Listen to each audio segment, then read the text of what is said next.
लीजिए पहले, आवाज़ नहीं। बिल्कुल स्टूडेंट सुनो मेरी बात।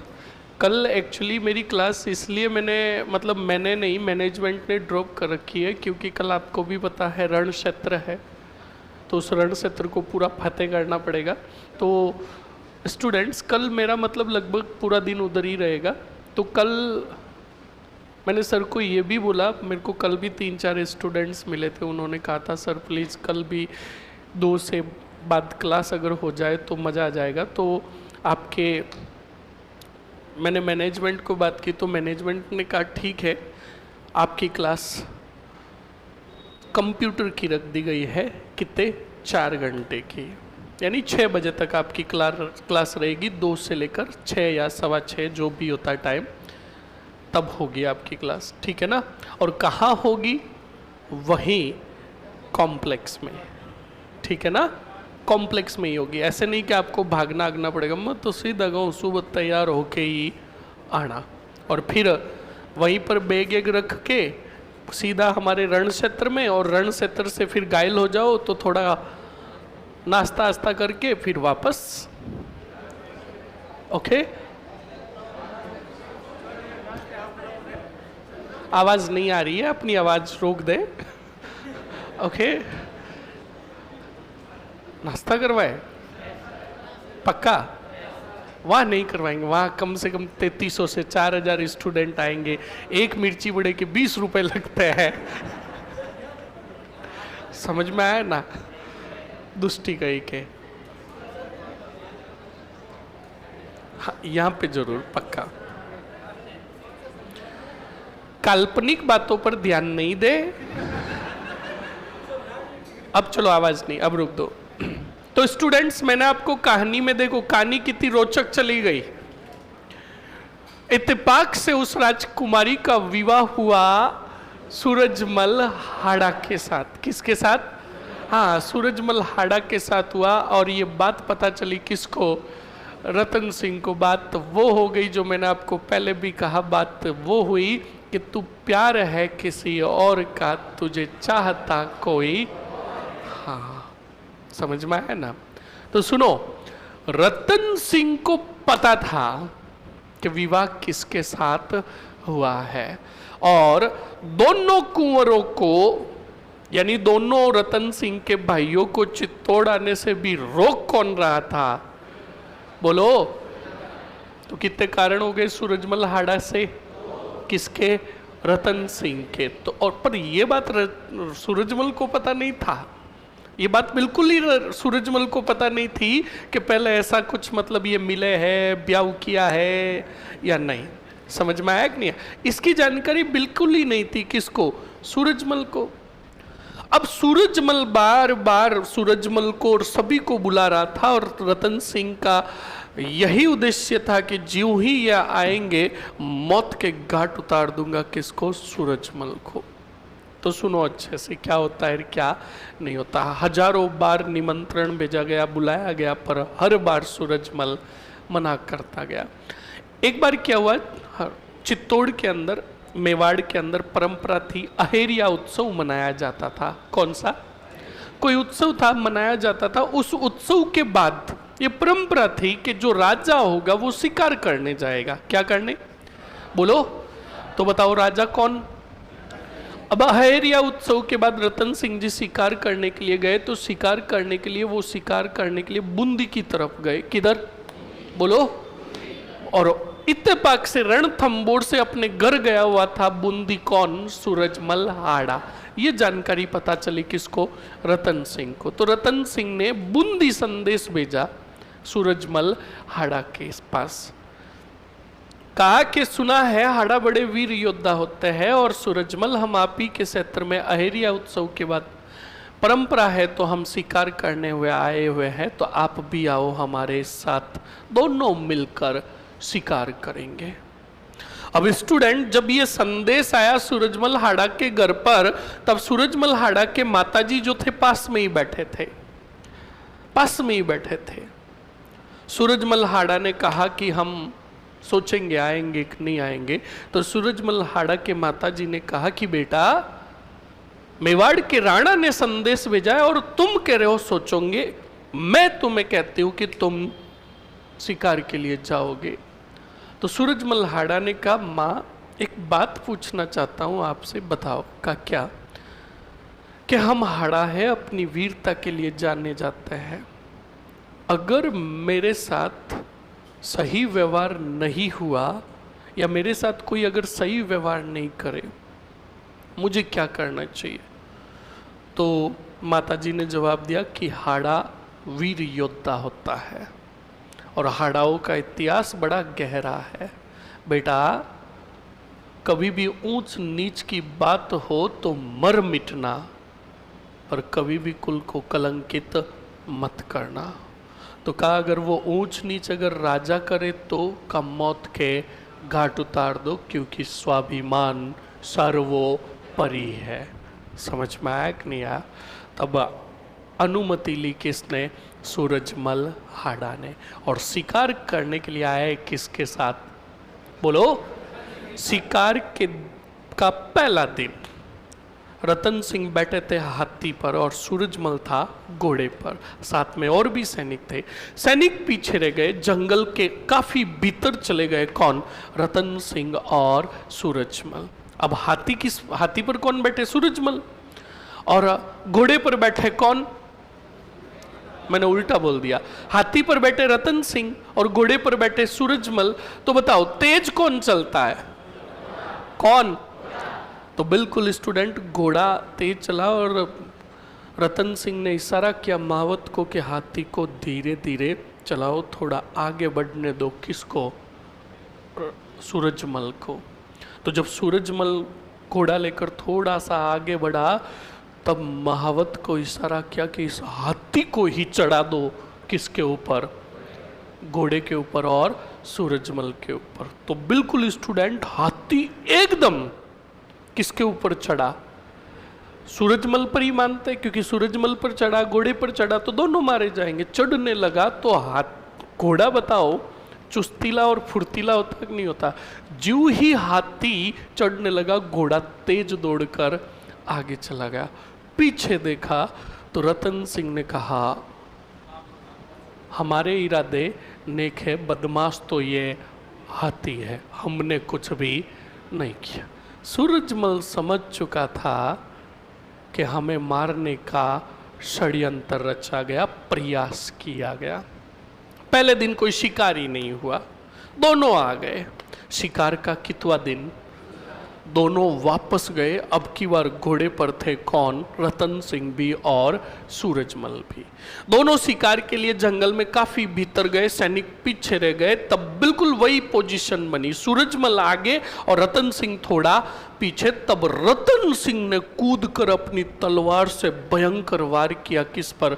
सूरजमल पर। सूरजमल पर वार इतना भयंकर था कि वो एक ही वार में जमीन पर धराशय हो गया।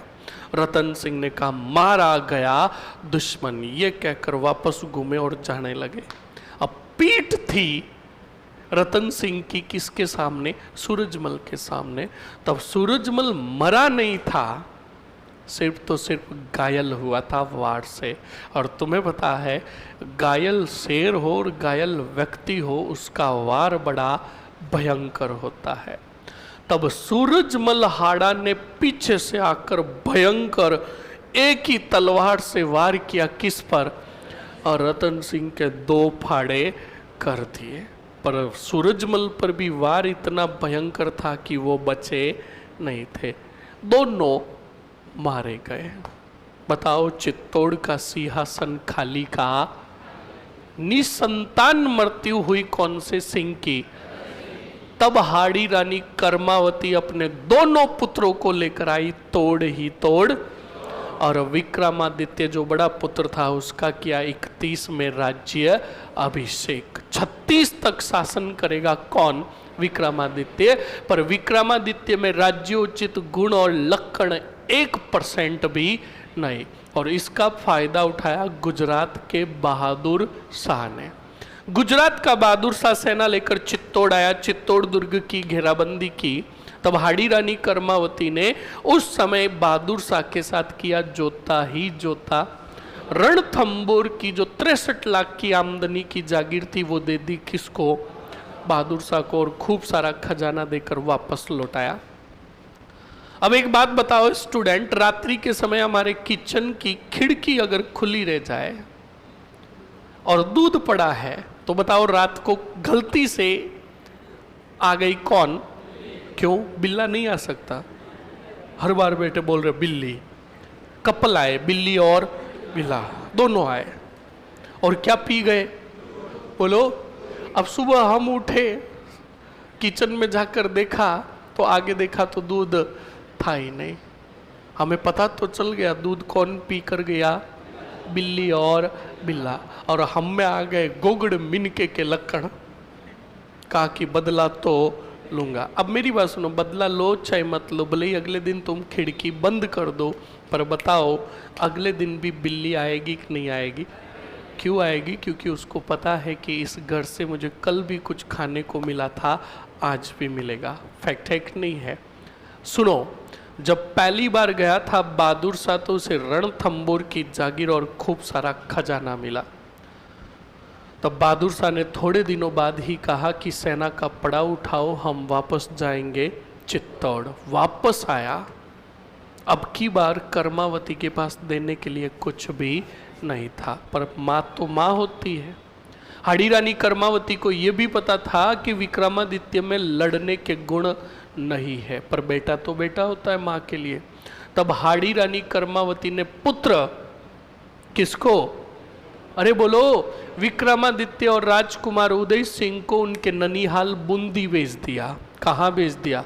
सभी सरदारों की बैठक बुलाई और बैठक बुलाकर का चित्तौड़ राणाओं के हाथों से निकल गया। तुम्हें पहल देती हूं और तुम्हें पूछती हूं कि चित्तौड़ में सरदारों के हवाले करूं या दुश्मन को सौंप दूं? तब सभी सरदारों ने कहा कि इस चित्रकूट के सरदार इतने कमजोर नहीं कि ये चित्रकूट राजधानी दुश्मनों को देते, ये हमें सौंपा जाए। अब इसकी हिफाजत का काम करेंगे कौन? सरदार। तब वही सरदारों ने बैठकर निर्णय लिया कि इसका कार्यभार सौंपा जाए देवलिया के रावत बाघ सिंह को। किसको? बिल्कुल, बाघ सिंह को कार्यभार सौंपा गया। उधर बहादुर शाह की सेना पड़ाव डाले बैठे थी। स्थिति बड़ी नाजुक बनी स्टूडेंट, तब ध्यान रखिएगा। तब देवलिया के रावत बाघ सिंह ने कहा अब होगा केसरिया। तब हाड़ी रानी कर्मावती दुर्ग में ही थी। हाड़ी रानी कर्मावती के नेतृत्व में हुआ जौहर, और केसरिया और जौहर जिस दुर्ग में होता है वो कहलाता है शाका। क्या कहलाता है? 1534-35 में शाका हुआ। और इससे पहले हाड़ी रानी कर्मावती ने राखी भेजी हुमायूं को। किसको? हुमायूं को, पर हुमायूं समय रहते नहीं आ पाया। समझ में आया कि नहीं आया? अरे आया ना। और चित्तौड़ अधीन हो गया कौन से शाह के अधीन? बहादुर शाह के अधीन। समझ में आया? लिखो जल्दी से।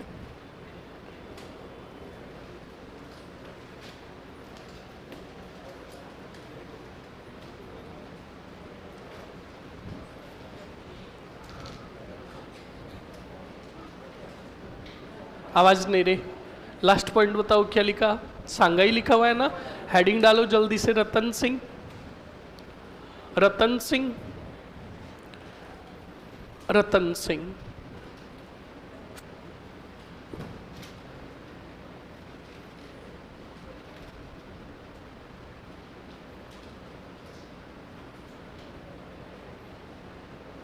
शासनकाल लिखो 28 से 31, 28 से 31।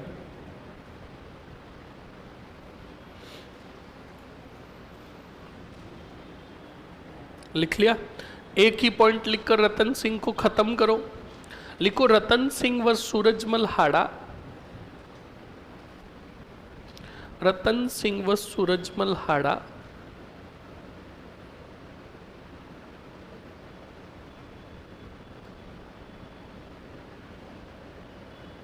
रतन सिंह व क्या लिखा?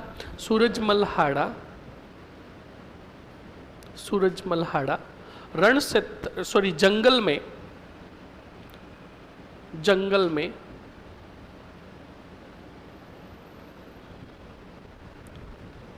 शिकार करते समय, जंगल में शिकार करते समय लड़े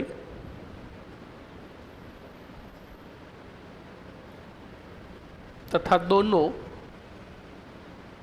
वीर गति को प्राप्त हुए।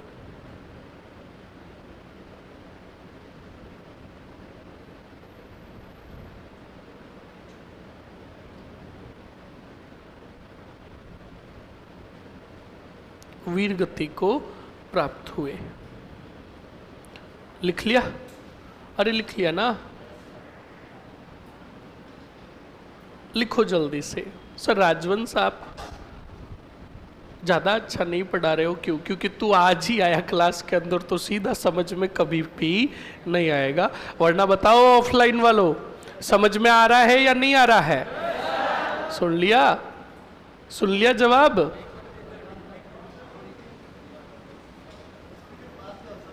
क्या हुआ? किसके? उसके पास आवाज चली गई हो, चिंता मत कर। तुम्हारी आवाज तो तुम यहाँ, वो कहता है ना, चलो छोड़ो, कुछ नहीं कहता है। लिखो चुपचाप, आवाज नहीं। क्या लिखा आपने? मारे गए। हेडिंग डालो विक्रमादित्य। कौन सा दित्य? विक्रमादित्य।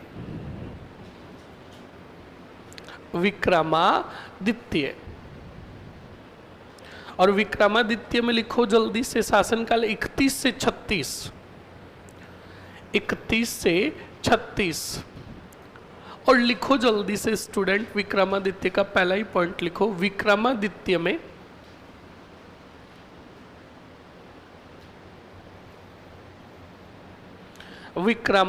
में राज्य उचित गुण नहीं थे। विक्रमादित्य में राज्योचित गुण नहीं थे।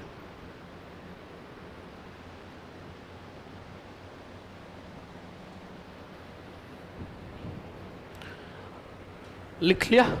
राज्योचित गुण नहीं थे। अगले पॉइंट में लिखो, गुजरात के बहादुर शाह ने, गुजरात के बहादुर शाह ने, गुजरात के बहादुर शाह ने क्या किया? लिखो, गुजरात के बहादुर शाह ने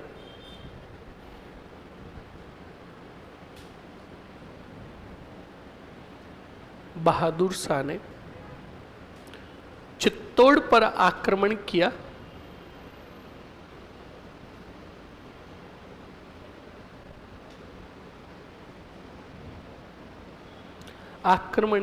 तब हाड़ी रानी कर्मावती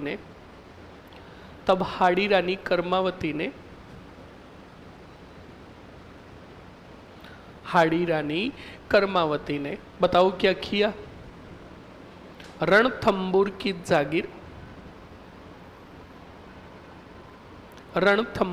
जागीर व खजाना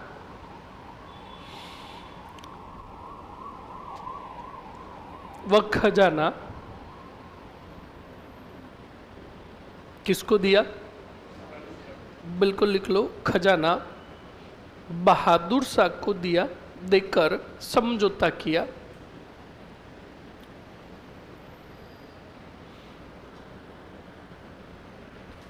लिख लिया? लिखो अगले पॉइंट में, बहादुर शाह ने पुनः 1534 में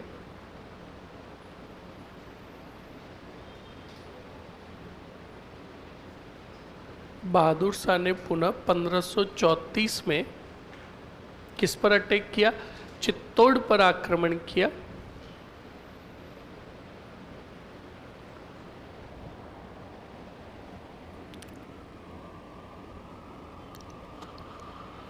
लिखो, हाड़ी रानी ने चित्तौड़ का कार्यभार देवलिया के रावत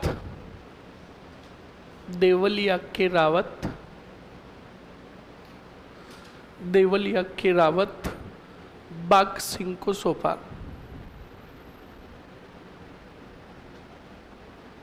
देवलिया के रावत बाघ सिंह को सौंपा। लिख लिया? ओके, वो पॉइंट लिखाऊं? कर्मावती ने कि याद रह जाएगा ओरली? कर्मावती ने हुमायूं को राखी भेजी। लिखाऊं या याद रह जाएगा? लिखाऊं? नहीं है ना जरूरी? ओके, तो सीधा लिखो चित्तौड़ का दूसरा शाखा।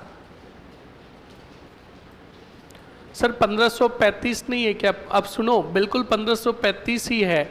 1535 में फतेह हुआ था वो सेना लेकर और घेराबंदी, तो उसने 1534 के, ध्यान रखना, एंडिंग के दौरान ही कर दी थी, ध्यान रखें। इसीलिए तो हम चित्तौड़ के दूसरे शाखे में लिखते हैं 1534-35। ओके, ध्यान रखें इस बात को।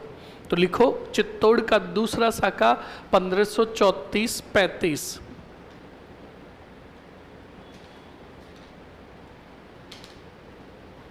चित्तौड़ का दूसरा शाखा, चित्तौड़ का दूसरा शाखा 1534-35। लिख लिया?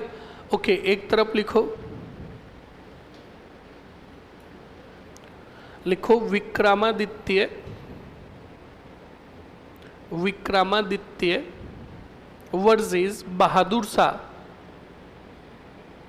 विक्रमादित्य वर्सेस बहादुर शाह, और विक्रमादित्य से एरो निकालकर लिखो स्टूडेंट, कौन रिप्रेजेंट कर रहा था? देवलिया का रावत बाघ सिंह। तो लिखो बाघ सिंह, बाघ सिंह के कोष्टक में लिख लो देवलिया का रावत। लिख लिया? परिणाम में लिखो स्टूडेंट, परिणाम।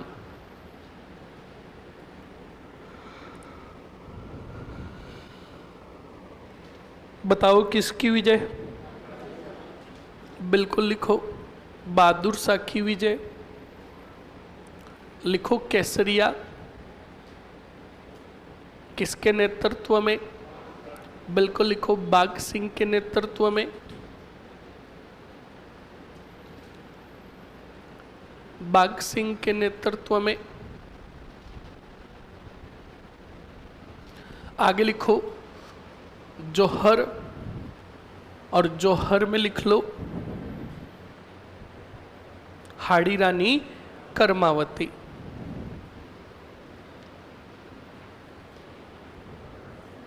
हाड़ी रानी कर्मावती।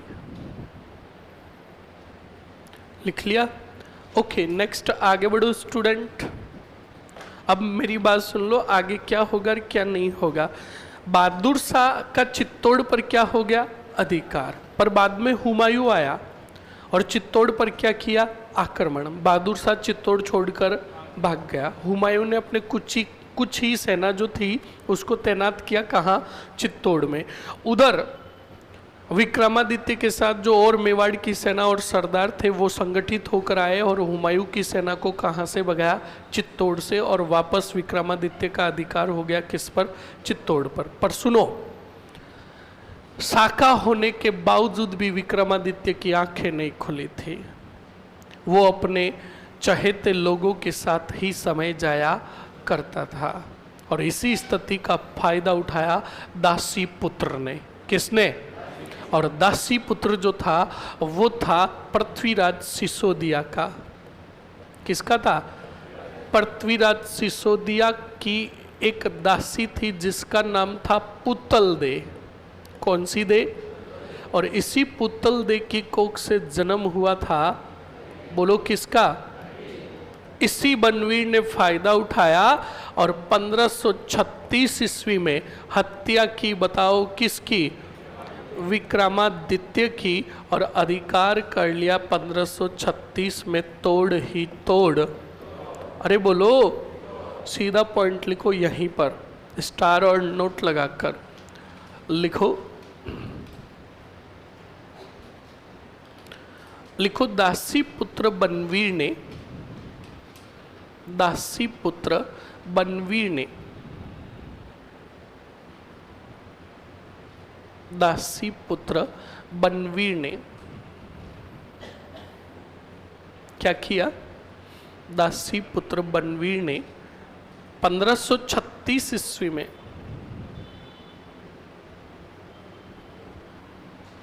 विक्रमादित्य की हत्या की, विक्रमादित्य की हत्या की,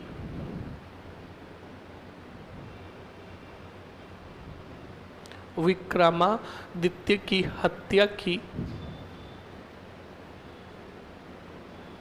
तथा चित्तौड़ पर अधिकार किया, चित्तौड़ पर अधिकार किया। लिख लिया? हेडिंग डालो बनवीर, बनवीर। और बनवीर का लिखो जल्दी से। शासनकाल 1536 से कितना? 1536 से 40। एक और शासनकाल लिखो 1536 से, इसको बंद कर दो, 1536 से 40 लिखकर बंद कर दो, और फिर इसके आगे ही लिखो 1536 से 37। ये दो शासनकाल क्यों, अभी समझेंगे तब आपको अच्छे से पता चल जाएगा। लिख लिया? ओके, अब लिखो जल्दी से, एक ही पॉइंट लिखकर खत्म करो बनवीर को। आप में से कोई मुझे बताएगा कि बनवीर को उदय सिंह ने कौन से युद्ध में पराजित करके चित्तौड़ पर अधिकार किया? क्या बात है, बहुत बढ़िया।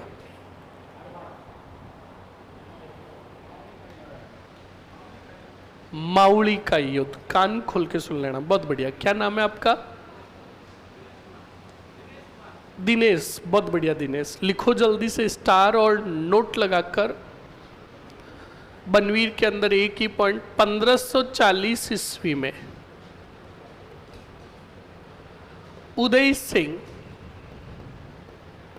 द्वितीय ने माउली के युद्ध में, माउली के युद्ध में 1540 ईस्वी में उदय सिंह द्वितीय ने माउली के युद्ध में बनवीर को पराजित कर, या बनवीर की सेना को पराजित कर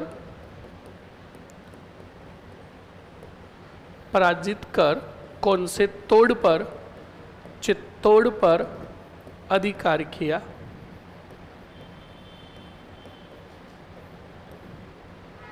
चित्तौड़ पर अधिकार किया।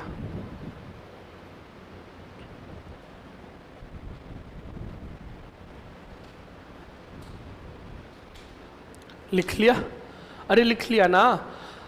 ओके, अब हेडिंग डालो उदय सिंह द्वितीय, उदय सिंह द्वितीय, उदय सिंह द्वितीय।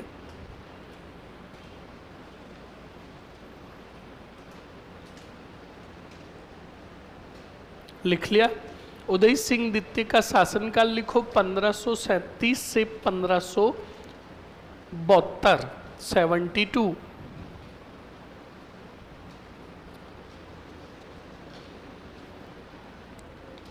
लिख लिया? अरे लिख लिया ना?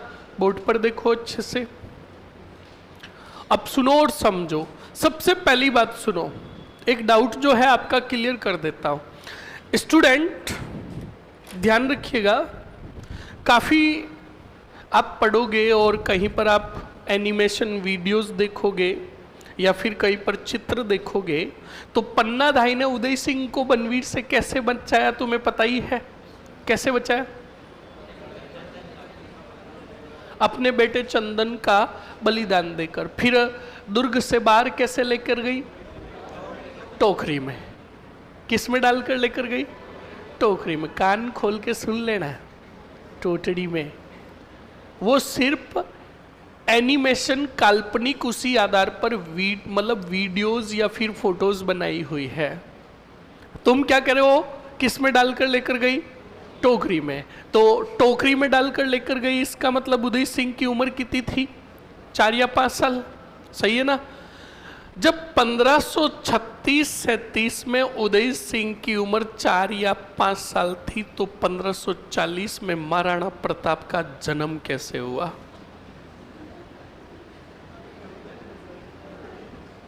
समझ में आया ना। इसीलिए कहता हूं इतिहास को अच्छे से पढ़ना सीखो। जिनको आधी अधूरी जानकारी होगी ना, और जो पढ़ाएंगे ना, वो यही कहेंगे इतने से थे उदय सिंह, तब पन्ना धाई उन्हें बचाकर ले गए। उनको कोई इतने से थे, इतने से, ठीक है, तो 1540 में इतने से 9 मई 1540 को फिर प्रताप का जन्म कैसे हुआ। यही है सच्ची बात, बिल्कुल स्पष्ट कह रहा हूं, वरना कान खोल के सुन लेना, मैं आपको पूरा का पूरा आंकड़ा बता रहा हूं। 1522 में जन्म हुआ था उदय सिंह का। खानवा के युद्ध के दौरान उम्र थी 5 वर्ष और मृत्यु हुई थी सांगा की, तब इनकी उम्र थी 5.5 से 6 वर्ष। ओके, नेक्स्ट सुनो। 1537 में जब इनका राज्य अभिषेक हुआ, तब इनकी उम्र थी 15 वर्ष। समझ में आया ना। और महाराणा प्रताप का जन्म हुआ, तब इनकी उम्र थी 19 से 20 वर्ष। समझ में आया ना। तो आंकड़े अच्छे से पढ़ो, तभी चीज पूरी अच्छे से समझ में आएगी। तो सुनो और समझो। जब बनवीर ने 1536 में विक्रमादित्य की हत्या कर दी, तो वो जब जश्न मना रहा था, तो उसके चहेतों ने, उसके शुभ चिंतकों ने कहा कि ज़्यादा जश्न मत मनाओ, ये खुशी तुम्हारी ज़्यादा दिनों तक नहीं रहने वाली है, क्योंकि राणा सांगा का एक कुंवर उदय सिंह द्वितीय भी जिंदा है। तब उसी समय बनवीर ने कहा कि कांटा बड़ा हो उसके पहले ही उसकी जड़ों को काट दो। कहा मैं अभी जाऊं और मौत के घाट उतारूं, किसको, उदय सिंह को। और शाम के समय, मतलब वही रात्रि के समय में, नंगी तलवार लेकर जनाना महलों की तरफ आया। कौन, बोलो, बनवीर आया। और बनवीर जब आया तो जनाना महलों में प्रवेश हुआ, तो बिल्कुल वहाँ जनाना महलों में जो औरतें रहती थी वो चिल्लाई, क्योंकि बनवीर रात्रि के समय अचानक तलवार लेकर आया। तो ये बात पता चली किसको, पन्नाधाय को। तो पन्नाधाय ने सबसे पहले कक्ष के पट बंद किए, दरवाजे बंद किए, और बात याद आने लगी राणा सांगा की। समझ में आया कि नहीं आया। पर उस पन्ना ने सोचा कि अब करूँ तो करूँ क्या, क्योंकि जनाना महलों में प्रवेश हो चुका है किसका। अब मैं कुंवर को लेकर बाहर जाऊं तो भी पकड़ी जाऊं। आखिरकार जब पन्ना ने देखा वहीं कक्ष के अंदर, तो एक तरफ उसका पुत्र चंदन सो रहा था और दूसरी तरफ कुंवर उदय सिंह सो रहे थे। अब उसे क्या करना था, उसने सब कुछ सोच लिया था, पर जो करने वाली थी उसकी आंखों में आंसू आ गए। वो दौड़ी दौड़ी गई चंदन के पास, चंदन के कपड़े उतारे, चंदन के कपड़े उतार कर पहनाए कुंवर उदय सिंह को, और कुंवर उदय सिंह के जो राजाओं के कपड़े हुआ करते थे वो पहनाए किसको, चंदन को। और चंदन को संवारने लगी, तैयार करने लगी, ताकि शक नहीं हो किसको, बोलो, बनवीर को। और आंखें भरी हुई थी, क्योंकि आपको पता है स्टूडेंट्स, माँ का दुनिया में सबसे प्यारा और जो सबसे अनमोल जो होता है वो उसकी संतान ही होती है। एक माँ अपनी संतान के लिए कुछ भी करने को तैयार होती है। इस बात को ध्यान, पिता का भी त्याग और बलिदान होता है, पर माँ का सबसे ज़्यादा होता है, ध्यान रखिएगा स्टूडेंट। तो पन्ना अंदर ही अंदर, भीतर ही भीतर रोए जा रही थी, और पन्ना अपने आप को ये कहकर कोस रही थी और अपने पुत्र के बारे में कह रही थी कि बेटा, इस जन्म में तो मैं कर्जदार हूं किसकी, राणा की। कैसे भूल जाऊं उस राणा की बातें जो उस समय मुझे कही थी जब वो रण क्षेत्र में युद्ध लड़ने के लिए गए। मेरे पास सगी माँ खड़ी थी, उसे पुत्र नहीं सौंपा और जिम्मेदारी मुझे थी। माफ करना बेटा, इस जन्म में मैं कर्ज चुका रही हूँ। किसका? राणा का। अगले जन्म में मैं तेरा भी कर्ज चुका दूंगी। सुला दिया चंदन को बिस्तरों पर, जहाँ पर राजा महाराजा सोए करते थे, उन बिस्तरों पर सुला दिया और कुंवर उदय सिंह को उठाकर, जो ये समझ लो ढोलिया था, उसके ऊपर सुला दिया। अब स्टूडेंट्स, दूर खड़ी पन्ना निहार रही थी अपने पुत्र चंदन को। उसी दरमियान अंदर आया बनवीर और बनवीर ने आकर सीधा पूछा, कहाँ है राजकुमार उदय सिंह? तब उसी पन्ना ने अपने कलेजे पर पत्थर रखकर हाथ कर दिया अपने पुत्र चंदन की तरफ कि ये सो रहे हैं उदय सिंह। रोकने का भी प्रयास किया, किसको? बनवीर को, ताकि उसे शक नहीं हो। और उसी बनवीर ने एक माँ के सामने उसी के पुत्र के 2 टुकड़े कर दिए, तलवार से मौत के घाट उतार दिया। तो ये था स्टूडेंट्स पन्ना का भी त्याग और बलिदान, और एक साम्राज्य, एक राजा के प्रति स्वामी भक्ति। समझ में आया कि नहीं आया? तो स्टूडेंट फिर वहीं से पन्ना रोती बिलखती अपने पुत्र चंदन और कुंवर उदय सिंह को जैसे तैसे लेकर महलों से बाहर निकली और बाहर आकर चंदन का अंतिम संस्कार करवाया और अपने उसी उदय सिंह को लेकर वहाँ से निकली और गई पहले तो वागड़ प्रदेश की तरफ। फिर वागड़ प्रदेश उन्हें सुरक्षा की दृष्टि से सही नहीं लगा, तो फिर वह गई कुंभलगढ़। कहाँ? और कुंभलगढ़ में किल्लेदार था आशा देवपुरा। कौन था? बोलो। हाँ, उस आशा देवपुरा को सौंपा किसे? जल्दी से बताओ। अरे बोलो बोलो, समझ में आया कि नहीं आया? और फिर वही आशा देवपुरा सभी ठिकाने के सरदारों को बुलाकर वास्तविकता बताएगा और प्रमाण के रूप में बताएगा। किसको? पन्ना धाई को। तभी सभी सरदारों ने 1537 में ही कुंभलगढ़ के अंदर राणा उदय सिंह का राज्य अभिषेक कर दिया। बोलो, समझ में आया कि नहीं आया? अरे आया ना? लिखो जल्दी से उदय सिंह का जीवन परिचय।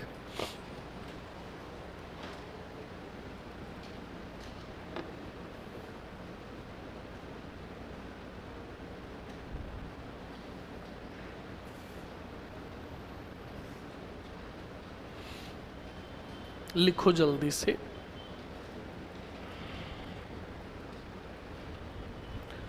जीवन परिचय में पहला ही पॉइंट लिखो, पिता।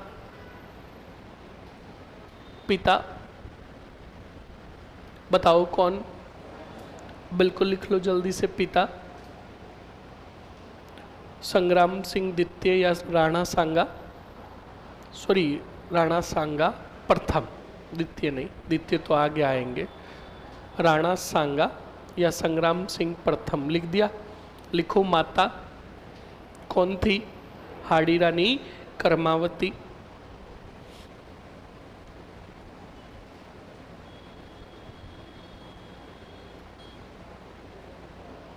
लिख दिया। आगे बढ़ो स्टूडेंट। जन्म 1522 1522, जन्म 1522 लिख लिया। आगे बढ़ो। राज्य अभिषेक, राज्य अभिषेक, और राज्य अभिषेक में लिखो स्टूडेंट 1537 लिख लिया। लिखो धाई माँ, धाई माँ बताओ कौन थी? पन्ना धाई, पन्ना धाई। और पन्ना धाई के अंदर लिखो, आगे लिखो, पन्ना धाई के आगे कोष्टक में लिख दो पंडोली गांव की। कौन से गांव के थे ये? पंडोली। और पूरा गांव का नाम लिखना चाहते हो तो माता जी की पंडोली।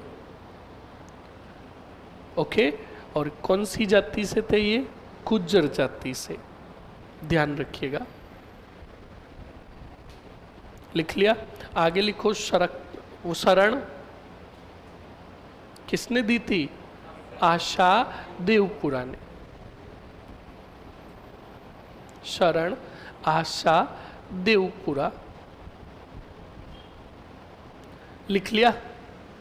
अरे लिख लिया ना? अब सुनो और समझो आगे क्या होगा और क्या नहीं होगा। स्टूडेंट, जब सभी सरदारों ने उदय सिंह को राजा चुन लिया और 1537 में उनका क्या कर दिया? राज्य अभिषेक कर दिया, तो बिल्कुल वहीं पर अपनी सेना संगठित करने लगे। कौन? उदय सिंह। कौन? उदय सिंह। अब अच्छे से सुनना और समझना। उदय सिंह एक राजा को फॉलो करते थे। किसको? एक राजा को फॉलो करते थे और उस राजा के बारे में कहते थे। क्यों फॉलो करते थे और किस काम को फॉलो करते थे? सुनना। उदय सिंह जी कहते उस राजा को कि जिस घर में आप तोरण बांधोगे, क्या बांधोगे? आप तोरण बांधोगे, उसी घर में हम भी तोरण बांधेंगे।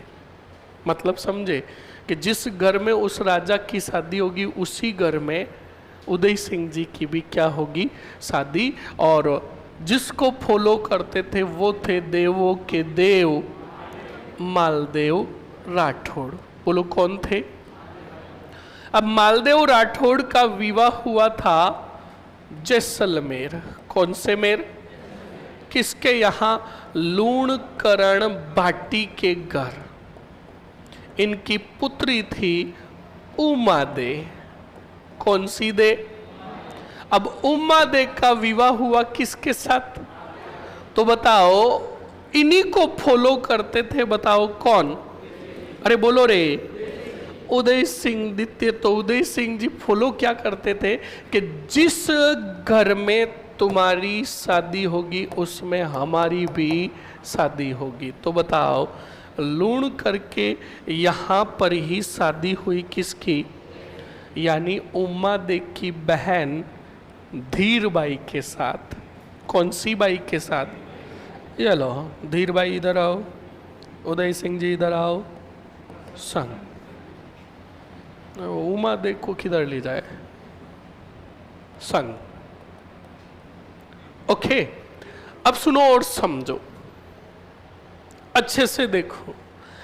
स्टूडेंट, मैं तुम्हें पूछ रहा हूं, मालदेव और उदय सिंह क्या लगेंगे? बोलो। Do he do. हाँ देखो, इसमें इंग्लिश का शब्द आ रहा है डू। कौन सा डू? साडू। तो सुनो, इस समय मालदेव राठौड़ का पूरे राजस्थान में दबदबा था। एक तरफा नाम गूंजता था। किसका? बोलो। और इधर उदय सिंह जी खुद बैठे हैं कौन से गढ़ में, और इनके हाथों से निकला हुआ था तोड़ ही तोड़, और चित्तौड़ में था कौन सा वीर? तो उदय सिंह जी ने फोन किया किसको? मालदेव को। कहा साडू जी, थोड़ी helping verb plus third form हमारे भी लगा दो। मतलब समझे? सैनिक सहायता चाहिए, सेना दे दो, ताकि हम अपने भाई के हत्यारे को पराजित करके अधिकार करें तोड़ ही तोड़। तो बताओ, मारवाड़ की सैनिक सहायता से उदय सिंह ने 1540 ईस्वी में बनवीर को मावली के युद्ध में पराजित किया और चित्तौड़ पर क्या किया? पर सुनो, अब समझ लेना, बनवीर के शासनकाल कितने लिखा है? चित्तौड़ में वो कितने साल तक रहा? पर देखो, सभी सरदारों ने मिलकर उदय सिंह का राज्य अभिषेक कब किया? तो बताओ, राजा तो माना जाएगा उदय सिंह 37 से ही। तो बताओ, बनवीर राजा के रूप में माने तो कितना साल रहा? 36 से 37, और कहीं पर 36 से 40 भी आए तो घबराना मत, क्योंकि वो 4 साल चित्तौड़ जो था वो अधीन रहा किसके? बनवीर के। समझ में आया? अरे बोलो, आया ना? लिखो जल्दी से, यहीं पर लिखो सीधा पॉइंट। उदय सिंह द्वितीय ने उदय सिंह द्वितीय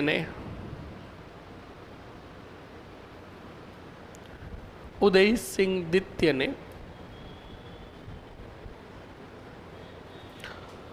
उदय सिंह द्वितीय ने मारवाड़ की सैनिक सहायता से, उदय सिंह द्वितीय ने मारवाड़ की सैनिक सहायता से, मारवाड़ की सैनिक सहायता से क्या किया? बोलो, बिल्कुल लिखो। मारवाड़ की सैनिक सहायता से बनवीर को 1540 में, बनवीर को 1540 में मावली के युद्ध में, मावली के युद्ध में पराजित किया, पराजित किया तथा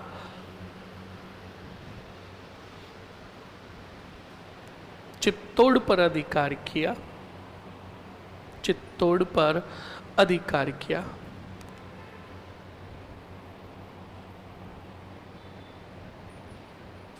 लिख लिया? अब सुन लो और समझ लो स्टूडेंट, आगे क्या हुआ और क्या नहीं हुआ। केंद्र में स्थिति बदल गई। केंद्र में शासक था बादशाह हुमायूं। कौन था? अरे बोलो। हुमायूं को पराजित करके हिंदुस्तान की सत्ता पर अधिकार कर लिया था स्टूडेंट। किसने? शेरशाह सूरी ने। किसने?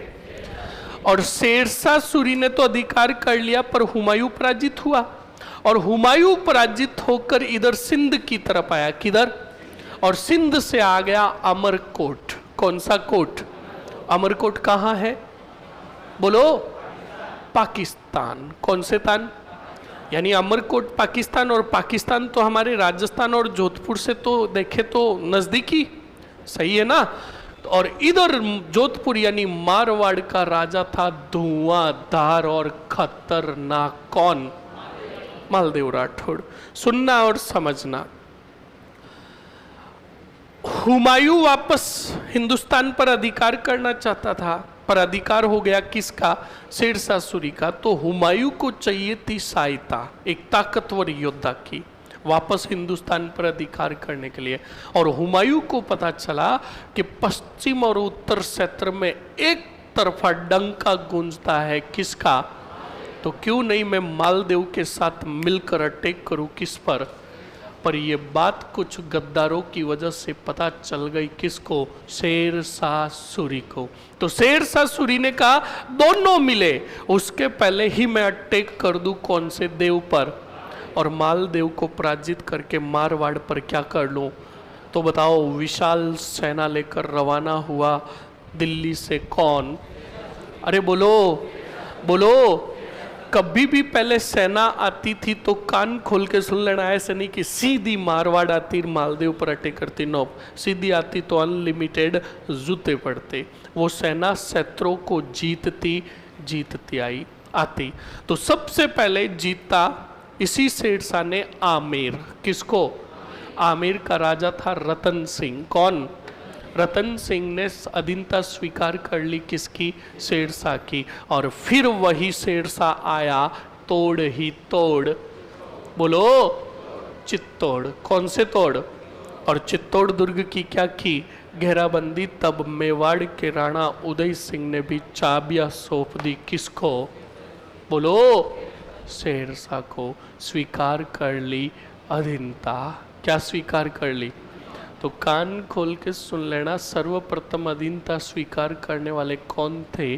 उदय सिंह। कौन थे? अरे बोलो मरो। कान खोल के सुन लेना। एग्जामिनर अगर सवाल पूछे कि सर्वप्रथम मुगलों की अधीनता स्वीकार करने वाला राजा कौन था? बोलो रे। मरो बड़ो बोलो। जो शुद्ध गलत है। सुन लो, ये एक अफगानी था। क्या था? और मैंने बोला मुगल। मुगलों की अधीनता स्वीकार करने वाले अमर सिंह थे। बस मैंने मुगल पूछा तो भी मर रहे ठोक रहे हैं उदय सिंह। अरे हाँ, उदय सिंह ने अधीनता स्वीकार की, पर मुगलों की नहीं, अफगानी शासक शेरशाह सूरी की। क्योंकि ये शेरशाह सूरी मूलतः जो था कहाँ का था? अफगान का। समझ में आया कि नहीं आया? फिर उसने हिंदुस्तान पर अधिकार कर लिया। समझ में आया ना। अब आप कहोगे सर जी जब उदय सिंह पर आक्रमण किया शेरशाह ने तो इनके डू ही डू साडू ने सहायता क्यों नहीं की? क्योंकि दोनों के बीच में अनबन हो गई। क्या हो गई? तभी तो कह रहा हूं स्टूडेंट्स, हमारी आपस की लड़ाइयाँ, हम अपनों की लड़ाइयों की वजह से ही किसी और ने फायदा उठाया और हमारे ऊपर शासन किया। इस बात को ध्यान रखिएगा। समझ में आया ना? वरना 1 मिनट के लिए सोचिए, उदय सिंह और मालदेव साथ में होते तो क्या शेरशाह विजय हो पाता? पर ऐसा हुआ ही नहीं। और ये आज तक इतिहास गवाह है, हम एक हुए ही नहीं है आज तक। इस बात को ध्यान रखिएगा। लिखो जल्दी से, लिखो। शेरशाह सूरी ने जब चित्तौड़ पर आक्रमण किया 1540 में पाली के अखिरत से भी हेल्प ली ना सैनिक सहायता लेना। तो पाली किस में आता था? वाड़ ही वाड़ मारवाड़। समझ में आया कि नहीं आया? लिखने से पहले सोच तो लो, मर लो। लिखो, क्या लिखा? शेरशाह सूरी ने जब चित्तौड़ पर आक्रमण किया, चित्तौड़ पर जब आक्रमण किया, चित्तौड़ पर जब आक्रमण किया, तब उदय सिंह द्वितीय ने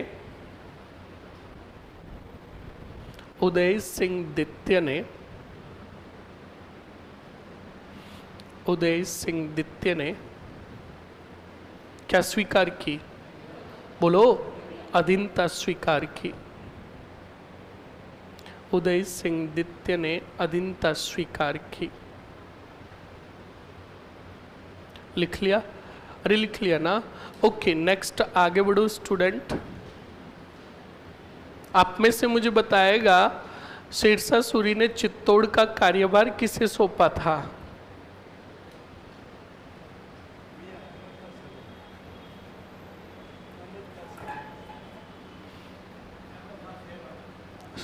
वापस बोल एक बार। शेरवानी? कौन सी पहनने वाली? वो शेरवानी नहीं है, सरवानी है। क्या है? सरवानी। पर याद करने का तरीका ठीक है कि उसके नाम के पीछे शेरवानी आता है। बैठो, बहुत बढ़िया, बिल्कुल सही है। लिखो, शेरशाह ने चित्तौड़ का कार्यभार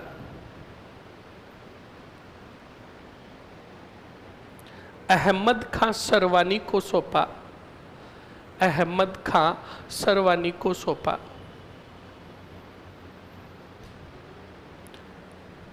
लिख लिया? अब सुनो स्टूडेंट, 1544 गिरी सुमेल युद्ध। कौन सा युद्ध? पढ़ेंगे हम मारवाड़ में। फिर उसके बाद शेरशाह सूरी वापस गया कहाँ? दिल्ली। और फिर एक युद्ध लड़ने गया, वो कालिंजर का युद्ध। कौन सा युद्ध? जब इंडियन हिस्ट्री पढ़ोगे तब तुम्हें पता चलेगा। कालिंजर का युद्ध लड़ने गया, तब कालिंजर दुर्ग की शेरशाह ने क्या की? घेराबंदी। क्या की? घेराबंदी। और कालिंजर दुर्ग को उड़ाने के लिए शेरशाह के पास खुद की एक तोप थी। क्या थी?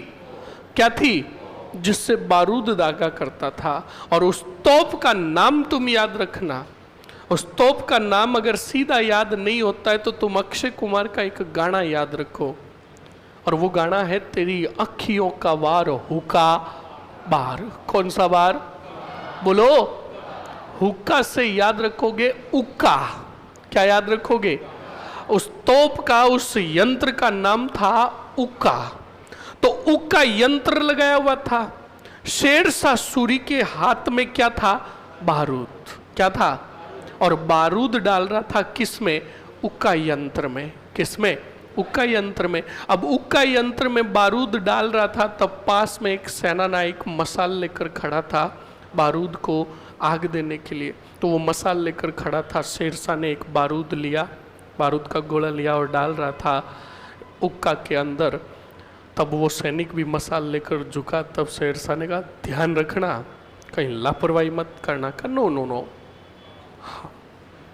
अब ज्यू ही बारूद हाथ में लिया, शेरशाह झुका उक्का यंत्र में डालने के लिए, तब सैनिक भी उसे आग देने के लिए झुका। तब सैनिक को छींक आ गई। क्या आ गई? अचानक छींक आई। हाँ छींक किया तो वो मसाल ऊपर नीचे हुई और आग पकड़ ली। किसने? किसके हाथ में? हाँ, अब बारूद ने आग तो पकड़ ली। तब उस सेनानायक ने शेरशाह सूरी को देखा और शेरशाह सूरी ने उस सेनानायक को देखा। तब सेनानायक ने कहा सॉरी। क्या कहा? तब शेरशाह ने कहा तेरे इस सॉरी के चक्कर में इस बारूद ने तो क्या पकड़ ली? फूट गया। कौन? अरे कमीनों, शेरशाह बाद में फूटेगा, पहले क्या फूटा? हाँ, कि शेरशाह फूट गया बारूद के पहले। अरे पहले बारूद फूटा और बारूद के साथ कौन फूटा? और मारा गया कौन? ज्यों ही शेरशाह कालिंजर अभियान पर मारा गया, इधर उदय सिंह ने वापस चित्तौड़ पर स्वतंत्र रूप से अधिकार। यहीं पर लिखो, लिखो 1545 1545 शेरशाह सूरी की मृत्यु के बाद, शेरशाह सूरी की मृत्यु के बाद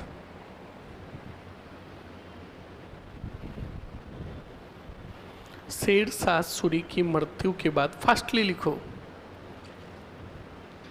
कहानी आ रही है जोरदार की, जल्दी से लिखो। मृत्यु के बाद उदय सिंह ने चित्तौड़ पर पुनः अधिकार कर लिया।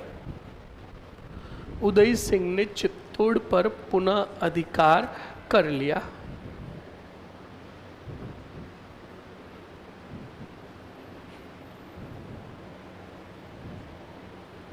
उदय सिंह ने चित्तौड़ पर पुनः अधिकार कर लिया। लिख लिया? अरे लिख लिया ना? ओके स्टूडेंट, अब लिखो जल्दी से, आगे हेडिंग डालो, मेवाड़ मारवाड़ संघर्ष। मेवाड़ मारवाड़ संघर्ष। मेवाड़ मारवाड़ संघर्ष। सीधा युद्ध लिखा कर पाप काट दूं कि पूरा समझोगे? बोलो। हाँ, बस बेटों को कहानियां सुना दो इनको। देखो मरो बोर्ड पर, देखो मेवाड़ मारवाड़ संघर्ष लिखा है ना, तो पहले जानते हैं कि उदय सिंह और मालदेव में लड़ाई के कारण क्या थे। समझ में आया कि नहीं आया? क्यों अनबन हुई वो कारण जानते हैं। सुनो और समझो। जैसे हम भी, हमारे साथ मित्र रहता है और मित्र रहता है, मित्र की हर एक बात पता रहती है हमें, पर 1 महीने 2 महीने तक क्या है, क्या है, मर जाएगा दुष्टी। क्या पता है उसको तेरे बारे में? और तुझे इसके बारे में क्या पता है? तुम दोनों पितर हो, तुझे कैसे पता? क्यों बताता इन दुष्टियों को? तो घर के पास रहता है तो इनको दूर ही रख। तो भले ही छगा हो ना, ये छगे ही मरवाते हैं। ध्यान रखना, मैंने क्या बोला? अपने ही धोखा देते हैं, इस बात को ध्यान रखना। हाँ, सुन लो और समझ लो। तो कोई कहे ना कि नहीं नहीं तू मेरा जिगरा है, तो उसको तो कहना तू जिगरे दूर ही रहे, मेरे पास एक जिगर है, दूसरे जिगरे की जरूरत नहीं है। इस बात को ध्यान रखें। तो बिल्कुल स्टूडेंट्स, जैसे हम एक हमारा क्लोज फ्रेंड है, उस क्लोज फ्रेंड के बारे में हमें सब कुछ पता है, पर 2 महीने 3 महीने तक हम तैयारी तगड़ी करने लग गए तो उस क्लोज फ्रेंड के बारे में कोई भी जानकारी नहीं। फिर 3 महीने बाद मिले, तब हमने उसको पूछा और कैसा है, मामला कैसा है, तब वो कहता मत पूछ, नाम मत ले मेरे सामने। तो हम कहते हैं हुआ क्या? कारण पूछते कि नहीं पूछते? तो कभी भी आप पढ़ो तो कारण जान लो, वो चीज फॉरएवर के लिए याद हो जाएगी। तो सबसे पहले हम कारण ये जानते हैं कि उदय सिंह और मालदेव के बीच में किस बात को लेकर लड़ाई हुई। देखो बोर्ड पर, जल्दी मरो, आ जाओ। शांतिलाल जी क्या ढीले ढीले चल रहे हो, फास्ट आओ। हाँ, बोर्ड पर देखो, ये है वाड़ ही वाड़, मेवाड़। कौन सा वाड़? और ये है वाड़ ही वाड़, मारवाड़। सुनो और समझो। मेवाड़ के राजा जल्दी से बताओ कौन? और मेवाड़ का एक था काणा ही काणा ठिकाना, और ठिकाने का नाम था गुंदा ही गुंदा। कौन सा गुंदा? गोगुंदा के थे जैत्र सिंह। कौन थे? जो कोई कारणवंश नाराज थे। किससे? हाँ, उदय सिंह से नाराज थे, या फिर कोई कारणवंश इन्होंने छोड़ दिया वाड़ ही वाड़, और मेवाड़ छोड़कर जैत्र सिंह आ गए मारवाड़। कौन से देव के पास? अरे बोलो। और मालदेव को कहा, मैं गोगुंदा का कौन सा सिंह हूं, मुझे मेवाड़ में नहीं रहना, मुझे मारवाड़ में रहना है, और मुझे चाहिए शरण। तो बिल्कुल मालदेव ने कहा, क्षत्रिय है, शरणार्थी को क्या देंगे? शरण देंगे, चिंता मत कीजिए। हम आपको खेरवा की, बताओ किसकी? खेरवा की जागीर देते। तो बताओ, खेरवा की जागीर दे दी कौन से सिंह को? बोलो मरो। तो जैत्र सिंह कहाँ आ गए? अब बताओ, जैत्र सिंह की विकट समय में मदद किसने की? बोलो, मालदेव ने की। तो बताओ, जैत्र सिंह की नजरों में और इज्जत बढ़ेगी किसकी? बोलो, बहुत बढ़िया। अब जैत्र सिंह ने सोचा कि विकट समय में मालदेव ने मेरी सहायता की, खेरवा की जागीर प्रदान की, मेरी 2 पुत्रियां, कितनी? क्यों नहीं एक पुत्री का विवाह कर दूं किसके साथ? तो बिल्कुल जैत्र सिंह की पुत्री थी स्वरूप दे। बोलो कौन सी दे? अरे बोलो। तो बिल्कुल जैत्र सिंह ने रिश्ता भेजा कौन से देव को? मालदेव को। मालदेव को रिश्ता भेजा तो मालदेव जी ने कहा बिल्कुल। शादी के लिए मना कौन करता है? जैत्र सिंह जी ने तारीख तय की। तारीख के दिन देवों के देव कौन से देव? सेना क्या लेकर, बारात लेकर कहाँ से गए? मेहरानगढ़। और पहुंचे कहाँ? खेरवा। और बिल्कुल धूमधाम से जैत्र सिंह ने अपनी पुत्री कौन सी दे का विवाह किया? बोलो। बिल्कुल एकदम अच्छे से विवाह हो गया। मालदेव राठौड़ स्वरूप दे को लेकर कहाँ आ गए? मेहरानगढ़। अब सुनो और समझो, हमारे राजस्थान में परंपराएं होती है ना। जैसे मैंने बताया, वो दूल्हा दुल्हन को लेकर आता है तो सबसे पहले वही गृह प्रवेश के बाद में वो थालियाँ फेंकना, और फिर उसके बाद वो एक पता नहीं एक पात्र के अंदर वो कुछ डाला हुआ होता है, उसमें यूँ वो, हाँ, फिर वो कुछ हाथ में लेना पड़ता है। कुछ क्या होता है वो, हाँ, जो भी कंपटीशन होता है ना। छोड़ो, जीतने का असली तरीका बता देता हूँ। हाथ को कुछ भी उसमें यूँ संभालने की ज़रूरत नहीं है। मैडम का साथ हाथ संभालो और जोर से चिमटी काटो, बस वो हाथ बाहर निकालेगी, फिर आराम से आप,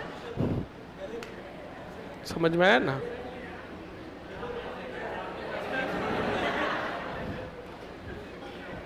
समझ में आया ना? नयन काम पड़ेगा। और वैसे भी हाथ मजबूत है, जोर से चिमटी काटना, हाथ बाहर आएगा आराम से। तू तो यूं हाथ भर के कहना कि संभाल लो, इसी में है। समझ में आया ना? तो सुनो, वो भी परंपरा। अब आवाज नहीं, क्लास के बाहर भेजूंगा, फिर वहीं घर पे ही बैठे बैठे ऑनलाइन देखना और फिर करना, सर फीलिंग आ रही है पर करूँ क्या? कहूँगा घर से कूद बाढ़। इसलिए चुपचाप बैठे रहो, बोलो मत, सुनते रहो। तो स्टूडेंट, वो भी परंपरा होती है। फिर याद करो, परंपरा होती है जिसको हमारे राजस्थानी भाषा में कहते हैं जाता देना। क्या देना? जाता देने का मतलब समझते हो? हमारे जितने कितने भी देवता होते हैं, मंदिर होते हैं, उनके मंदिर पर जाना और उनसे आशीर्वाद लेना। और भगवान को कहते हैं अपना आशीर्वाद बनाए रखना, लड़ाई झगड़े मत करवाना। समझ में आया कि नहीं आया? पर टेंशन मत लो, शादी के बाद तराइन भी होगा, खानवा भी होगा, पानीपत भी होगा, सब युद्ध होंगे। समझ में आया ना? इस बात को ध्यान रखिएगा। आगे सुनो। तो सुनो, अब मेरी बात बताओ, एक जात जो लगती है ना, तो क्या वो सिर्फ ससुराल में ही लगती है? पीहर में भी तो लगती है। तो सुनो और समझो।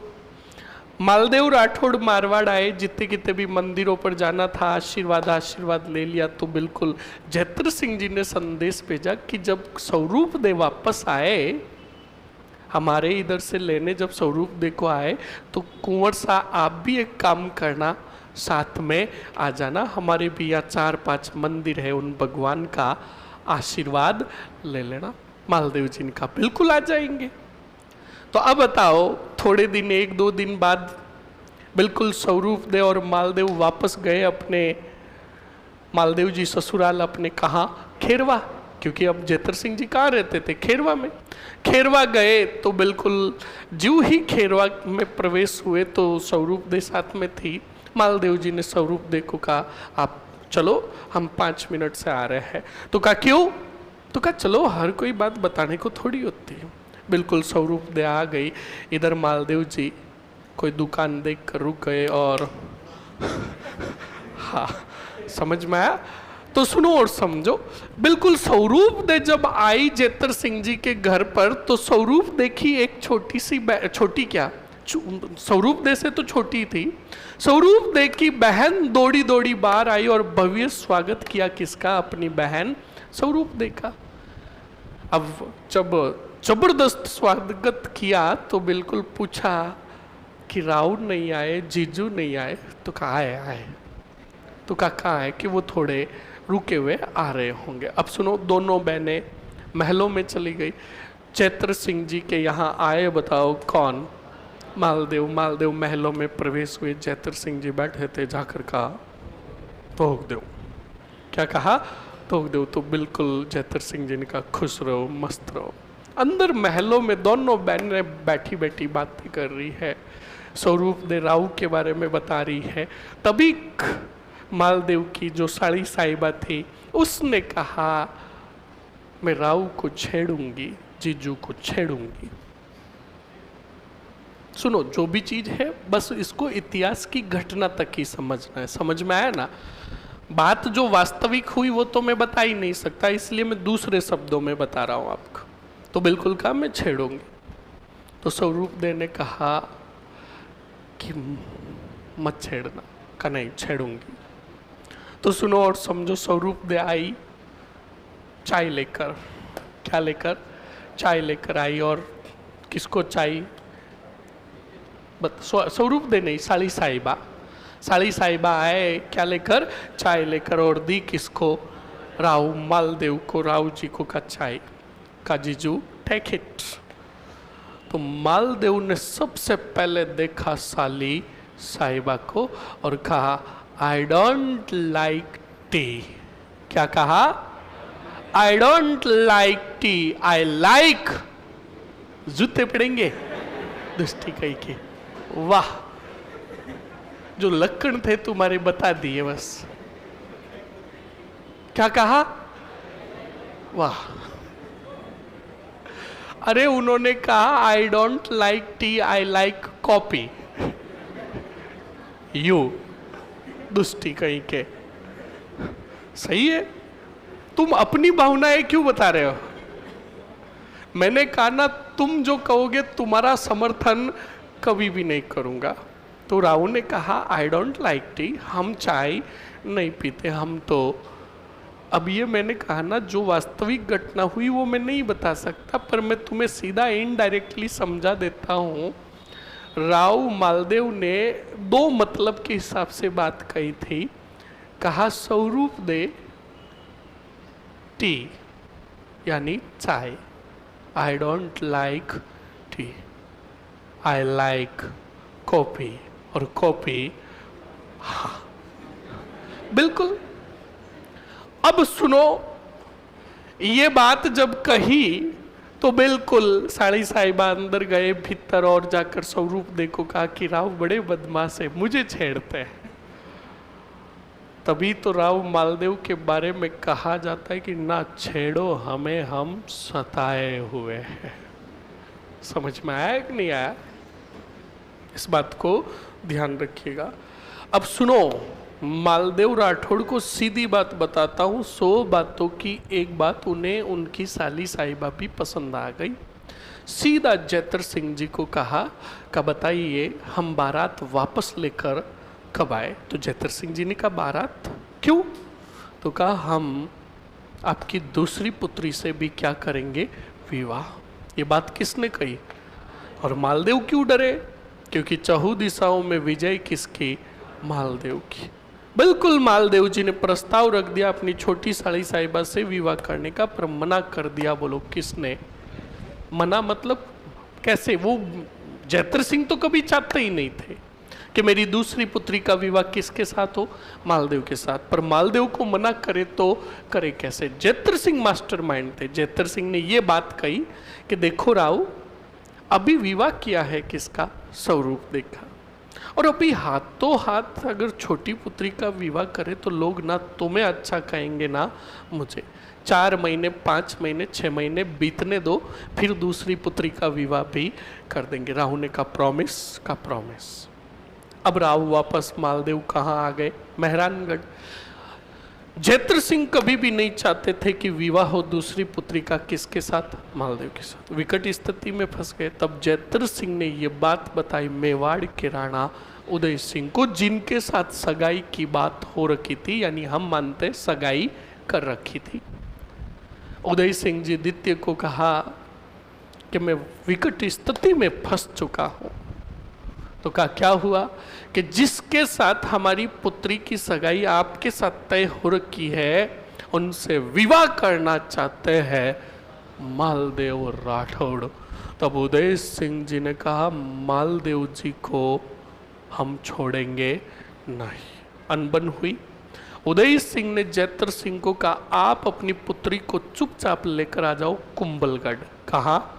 हम भी चित्तौड़ से आ रहे हैं। कहा? और वहीं पर हमें फेरे खिला दो। जो जैतर सिंह जी ने चोरी छुपे विवाह कर दिया अपनी पुत्री का। किसके साथ विवाह करना कौन चाहते थे? तो बिल्कुल बात तो वही हुई, तू प्यार है किसी और का, तुझे चाहता कोई। और उदय सिंह जी थे भी बड़े गजब के। विवाह होने के बाद आईफोन 20 प्रो मैक्स से दोनों की सैंपली ली और टैग किसको की? मालदेव को। किसको? तो बताओ अनबन का कारण कितना हुआ? जब मालदेव राठौड़ को पता चला कि जैतर सिंह की दूसरी पुत्री से विवाह हुआ किसके साथ, तब मालदेव ने भी कहा कि उदय सिंह जी ये दुश्मनी बड़ी महंगी पड़ेगी। और उदय सिंह जी ने कहा मालदेव जी जब सगाई हमारे साथ हो रखी थी तो तुमने कैसे सोच लिया कि विवाह तुम्हारे साथ होगा? तो बताओ अनबन का कितना कारण? एक। अब दूसरा कारण सुनो, इससे भी जबरदस्त। स्टूडेंट अभी तो अनबन हुई है, दुश्मनी का असली कारण जानना। वो था मेर ही मेर, और अजमेर था किसके अधीन? हाजी खां पठान के अधीन। बोलो किसके अधीन? हाजी। अब हाजी खां पठान को पता चला कि मेवात क्षेत्र के अंदर राजनीति बड़ी कमजोर है, इसका फायदा मैं उठाता हूं और सेना लेकर जाऊं कहां? और मेवात को भी जीत लूं और मेवात पर मेरा क्या हो जाएगा? अधिकार। कहते हैं ना कहीं पे निगाह कहीं पे निशाना। समझ में आया कि नहीं आया? अब हाजी खां की निगाह किस पर? अब इत्तेफाक देखो, और हाजी खां के साम्राज्य पर नजर कौन से वाड़ की? और मारवाड़ के कौन से राजा की? मालदेव राठौड़ की। सुनते रहो। अब ज्यों ही हाजी खां पठान अपनी सेना लेकर अजमेर से गया, कौन से बात? इधर से सेना भेज दी अजमेर को जीतने के लिए देवों के देव मालदेव ने।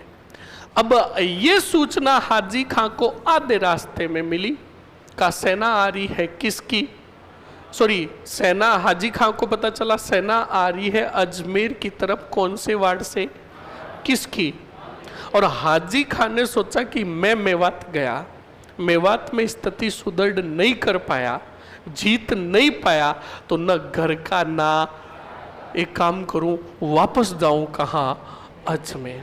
अब एक बात बताओ, क्या हाजी खां पठान मालदेव की सेना को पराजित कर पाएगा क्या? ये तुमसे अच्छी तरह से पता था किसको, पर हाजी खां पठान था मास्टर, क्योंकि वो उच्च क्वालिटी के बादाम खाता था। खुद में इतना पावर नहीं था पर दिमाग तेज चलता था। हाजी खां पठान ने कहा कि मालदेव राठौड़ की सेना आ रही है और अभी अभी अनबन हुई है मालदेव राठौड़ और उदय सिंह के बीच में। उदय सिंह विरोधी किसके? तो हम मालदेव के विरोधी उदय सिंह जी से क्या मांगेंगे? सैनिक सहायता। संदेश भेजा वाड़ ही वाड़, कौन से खाने? हाजी खान ने संदेश भेजा कि उदय सिंह जी, एक छोटा सा पठान आपसे सहायता मांग रहा है, अटैक करने आ रहे हैं मारवाड़ के मालदेव राठौड़ की सेना। तो उदय सिंह तो नाराज थे ही थे।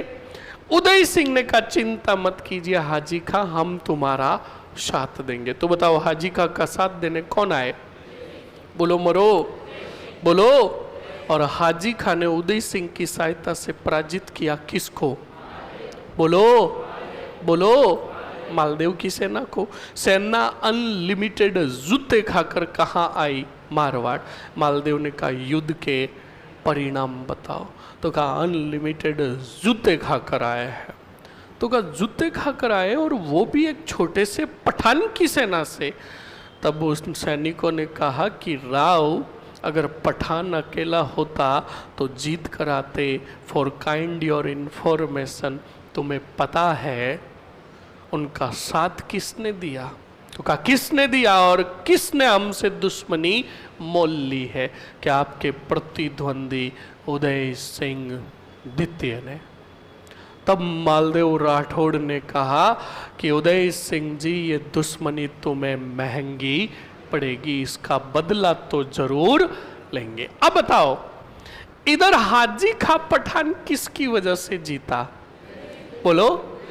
जीतने के बाद उदय सिंह जी को कहा, हाजी खां पठान ने कहा, हे राणा, छोटा मुंह और बड़ी बात। मैं छोटा सा अजमेर का एक क्या हूं, पठान हूं। 1 मिनट रुकना है ना। ओए,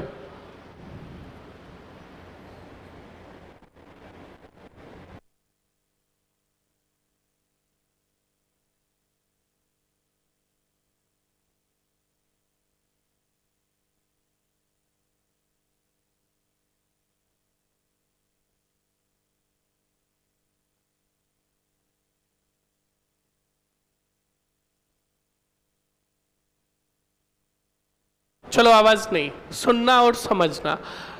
तो बिल्कुल स्टूडेंट, हाजी खां पठान ने उदय सिंह जी को कहा, मेवाड़ के राणा को कहा, हे मेवाड़ के राणा, हम छोटे से पठान हैं, आपने इस छोटे से पठान की युद्ध में सहायता की, छोटा मुंह बड़ी बात, आप हमारे दरबार में चलो। हम हालांकि हम आपको दे तो क्या सकते हैं, पर फिर भी हम आपको कुछ उपहार देंगे। उदय सिंह जी ने मान सम्मान रखा किसका? हाजी खां पठान का, और उनके दरबार में आए। हाजी खां ने दरबार में बिठाया किसको? उदय सिंह को। कहा आप बैठिए, हम भीतर महलों में जाकर आपके लिए उपहार लेकर आते हैं। महलों में गए तब हाजी खां पठान की थी एक मिका ही मिका प्रेमिका। क्या थी? अरे बोलो, बोलो। और प्रेमिका का नाम था रंग राय। कौन सी राय रे? रंग राय। अब महलों में गए कौन? तब भाग देखा रंग राय ने किसको? तो हाजी खां पठान को आते हुए देखा तो दौड़ी दौड़ी गई कौन? रंग राय। और रंग राय ने जाकर कहा, आ गया मेरा 14वीं का चांद। तब हाजी खां पठान ने कहा, आज ये ही तेरा चांद बादलों में ओझल हो जाता अगर उदय रूपी नहीं बचाते हमें कौन? मेवाड़ के राणा उदय सिंह। तब हाजी खां पठान को रंग राय ने कहा, ओझल हो तुम्हारे दुश्मन, ऐसा मत कहो। कहा हाजी खां को रंग राय ने कहा, हमारी जान को कुछ नहीं हो सकता। हाँ, बिल्कुल स्टूडेंट का आप में हमारी जान बसती है। किसने कहा? अरे बोलो मरो। हाँ देखो बेटों को एकदम रंगराई ने कहा। किसको? हाजी खान। और फिर उसी रंगराई ने कहा कि जिसने हमारे जान की जान बचाई है हम उन्हें शुक्रिया अदा कहना चाहते हैं। तो हाजी खा पठान बोले थे, साथ में लेकर आए किसको? हाँ, और साथ में थाल के अंदर वही सोना चांदी उपहार में लेकर आए। अब एक तरफ थाल थे सोने चांदी के और साथ में थी कौन? रंगराई। दरबार में आए तो स्टूडेंट अच्छे से सुनना और समझना, जब दरबार में आए तो उदय सिंह की जीव ही नजर पड़ी किस पर? और रंगराई की नजर पड़ी किस पर? तो दोनों थोड़े थोड़े मुस्कुराने लगे। हाजी खां पठान ने कहा ये क्या हो रहा है? कोई बात नहीं। आए और फिर हाजी खां पठान, अब दोनों एक दूसरे को देख रहे हैं और रंगराई, हाँ, दोनों एक दूसरे को देख रहे हैं स्टूडेंट। और हाजी खां पठान ने वहां भरे दरबार में ऐसे ऐसे किया तो भी एक दूसरे को देख रहे। तब मैं कहा, हाजी खां पठान ने जोर से कहा, हे मेवाड़ के राणा, ये हमारी तरफ से सोने चांदी उपहार जो हम आपको दे रहे हैं, इस भेंट को स्वीकार करो। मेवाड़ के राणा उदय सिंह ने कहा, ये खजाना हमारे पास बहुत है, हमें ये चाहिए। यानी सुनो, भरे दरबार में मांग कर दी किसकी? अब बताओ, रंगराई को लौटा दे तो पूरे भरे दरबार में सेनानायक बैठे थे किसके? हाजी खां के। अगर रंगराई को लौटा दे तो हाजी खां पठान अपने ही दरबार में इज्जत गंवा दे। सही है कि नहीं है? तो स्टूडेंट, जब भरे दरबार में मांग की उदय सिंह जी ने किसकी? रंगराई की। तो हाजी खां पठान ने कहा, ये मेवाड़ के राणा को शोभा नहीं देता, यह हमारी प्रेमिका, हमारी औरत है, आपको कैसे देते? उदय सिंह जी ने कहा, हमने कहा रंगराई चाहिए। तो हाजी खां पठान बड़ा मास्टर माइंड था। मैंने कहा ना, हाजी खां पठान ने दिमाग लगा कर कहा कि हे राणा, हम लौटा देंगे किसको? रंगराई को। ऐसे ही दिमाग में योजना बना ली, कहा हम लौटा देंगे किसको? रंगराई को। हमें 5 या 7 या 10 दिन की क्या दो? मोहलत दो। तो उदय सिंह ने कहा 10 दिन 11 दिन तेरे, 12वां दिन हमारा। अगर रंगराई मेवाड़ नहीं पहुंची तो बलपूर्वक सेना लेकर आएंगे और ले जाएंगे किसको? बोलो। जब ये बात कही तो उदय सिंह जी रवाना हुए। तब रंगराई ने उदय सिंह जी को कहा, हम आपका इंतजार करेंगे। हाजी खां पठान ने देखा, तब हाजी खां पठान ने कहा, जान जान कहकर तुमने हमें बेजान बना दिया। क्या बना दिया? क्या बना दिया? सही है। अब स्टूडेंट, हाजी खां पठान ने तय कर लिया था कि अब रंगराई नहीं जाएगी कहाँ? मेवाड़। पर इतनी बड़ी सेना भी नहीं। तब हाजी खां पठान ने कहा, षड्यंत्र। क्या? का शतरंज के पासे फेंको और सहायता मांगो देवों के देव, क्योंकि दुश्मनी है मालदेव और उदय सिंह। पत्र लिखा किसने? हाजी खां पठान ने। लैंग्वेज बड़ी गजब की लिखी। और जब मैंने ये लैंग्वेज पढ़ी हाजी खां पठान की किताब के अंदर, तो मैंने हाजी खां पठान को क्या कहा सुनना। मैंने कहा, आज जो मूवियों के अंदर नवाजुद्दीन सिद्दीकी, जानते हो? अरे जानते हो? नहीं जानते। उसका थोबड़ा देखना 1% भी अच्छा नहीं है, 1% भी।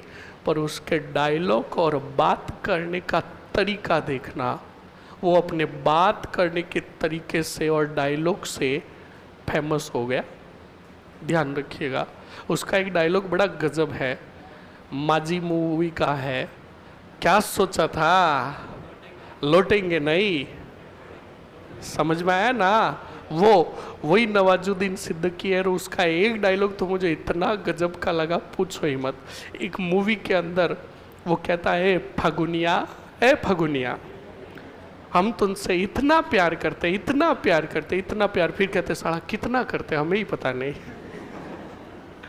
तो उसकी एक्टिंग देखना वहां पर, वो एक्टिंग यानी किरदार में इतना डूब जाता है कि पूछो ही मत। तो मैंने कहा हाजी खा पठान नवाजुद्दीन सिद्दीकी जैसा था बेटा, लिखता बड़ा गजब का और बोलता बड़ा गजब का। वो पत्र पहुंचा, मालदेव ने पत्र खोला, लिखा हुआ था, मैं अजमेर का हाजी का पठान जो आपका प्रतिद्वंदी दुश्मन, और ये दुश्मन आज आपसे अपना स्वाभिमान मांग रहा है, अपनी इज्जत मांग रहा है। और कहते हैं कि दुश्मन को जब पता चले कि सामने वाले दुश्मन के आत्म स्वाभिमान और इज्जत की बात है तो प्रतिद्वंदी भी उसका साथ देता है। हे राव, हमारी इज्जत तुम्हारे हाथों में, हमारा स्वाभिमान तुम्हारे हाथों में।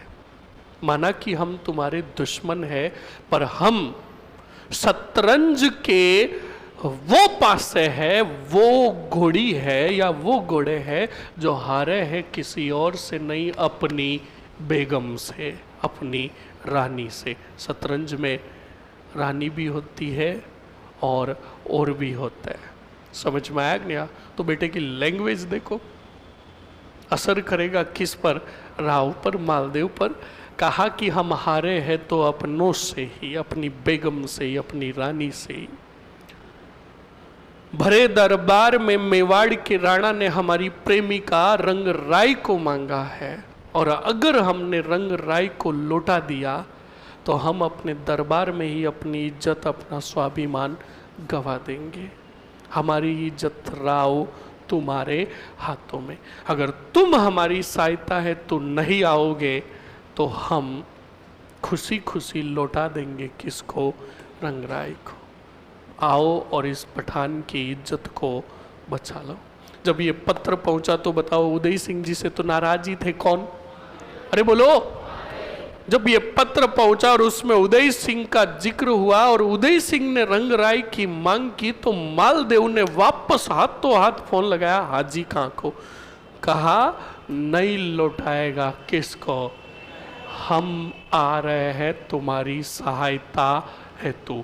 वीटो पावर मिल गया किसको? हाजी खां पठान को। उधर दिन गुजरते गए, 11, 12, 15 दिन हुए। उदय सिंह ने कहा सेना का पड़ाव उठाओ, बलपूर्वक लाएंगे किसको? तो बताओ सेना लेकर कौन गए? अरे बोलो। उदय सिंह गए तो सभी सरदारों ने कहा आक्रमण का कारण क्या है, कहां जा रहे हैं, किस पर अटैक करेंगे? तो कहा अजमेर के हाजी खां पठान पर। तो कहा आक्रमण की वजह के रंगराय। तब सभी सरदारों ने उदय सिंह को कहा कि ये मेवाड़ के राणा को कभी भी शोभा नहीं देता। उदय सिंह ने कहा शट अप, दिल का मामला है। कोई भी सरदार साथ में नहीं आए, अकेले आए। कौन आए? तो बहुत ना के बराबर आए। सभी विरोधी लगभग मतलब आए ही नहीं। आधी सेना लेकर आए। कौन? उदय सिंह जी। और इधर से गया कौन सा खां? हाजी खां। और हाजी खां के साथ सेना थी किसकी? और ये युद्ध हुआ कौन से स्थान पर? और ये युद्ध हुआ 1557 में। अनलिमिटेड जूते पड़े किसके? बोलो। उदय सिंह के। और विजय हुआ हाजी खां किसकी सहायता से? हाँ, हाजी खां पठान ने विजय होने के बाद मालदेव राठौड़ को कहा आपका बहुत बहुत आभार और धन्यवाद। मालदेव राठौड़ ने कहा शट अप, हम भी तुम्हारे दरबार में चलेंगे। क्या कहा? हम भी तुम्हारे दरबार में चलेंगे। तो देखो ये पूरी लड़ाइयाँ कौन सी राय की वजह से हो रही है। इसलिए तुम भी छोरो, कान खोल के सुन लेना, सावधान रहे, सतर्क रहे और इन शुद्ध दूर का मतलब प्योरली टाई अप रहे। समझ में आया कि नहीं आया? आगे बढ़े, लिखो जल्दी से। अब लिखो सीधा मेवाड़ मारवाड़ संघर्ष के अंदर सीधा लिखो हरमाड़ा का युद्ध।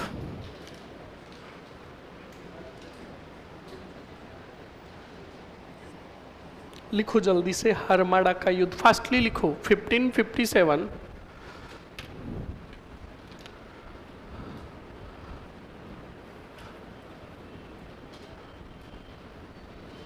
1557 लिख दिया? सीधा लिखो हाजी खां पठान वर्सेस हाजी खां पठान वर्सेस